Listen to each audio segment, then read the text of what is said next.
Galtay din nga inule pa sangam te akitai Simvua galung kampi zong nuam keye imutei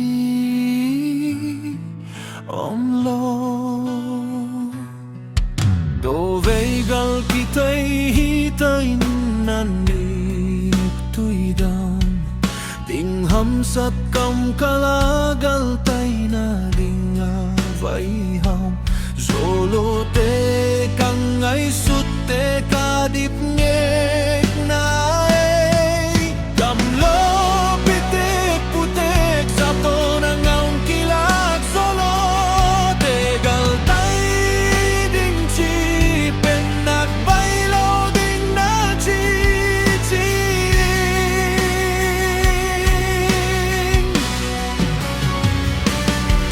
Galtay masaka kapaisay ting kang tuming Nasip na inaon lo kiswakin tahiding Mahihitsyang isup ngam kita kinchiding Kanaw te side minsang kahalo Kung pinasep no siya malay pa itaw galkap bulute utna daylo na hit hey zalang pangkinta Hit zavalati na ding zong om tua naong lo Nuntak na ding negding to akibuay hita Tunggal tay lew-lew ding ininteng kang aso pa ding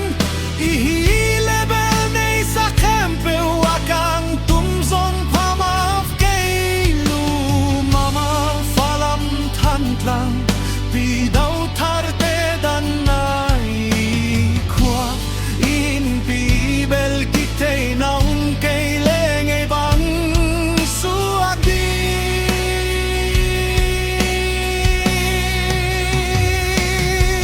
Ikagente gal kapuk na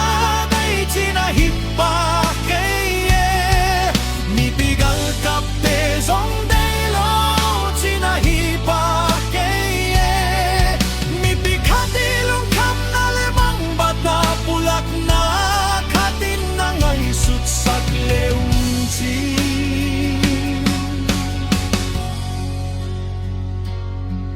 Huilak pa na tuak lo ding tatapaw Xiao xiao mau hin No ding in zong kibul zel zel le uching kampaw Pen ki dam thei za deu nu te Ho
Galtay dingay nule pa sanggam te akitawisin Vuagalung kampi zong nuam keye ihmut te omlo Legal kitay hitain anek tuy dom ding hamsat komkal Agal tay na ding avay hom zolo te kangay sutte Kadipengek na